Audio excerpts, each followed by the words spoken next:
The hypothetical scenario of the Moon colliding with Earth represents a cataclysmic event of unimaginable proportions. It is important to stress that this scenario is purely theoretical and not supported by the fundamental principles of physics or our understanding of celestial mechanics.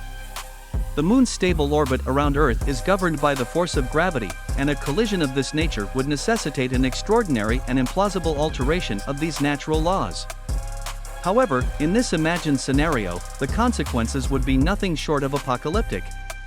The collision would unleash an inconceivable amount of energy, akin to countless nuclear explosions, resulting in the annihilation of the Moon and significant portions of Earth.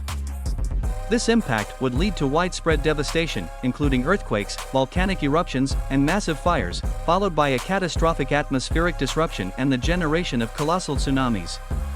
The combined effects would likely trigger a mass extinction event, endangering many species, including humans, while also causing long-term alterations in Earth's climate and axial tilt.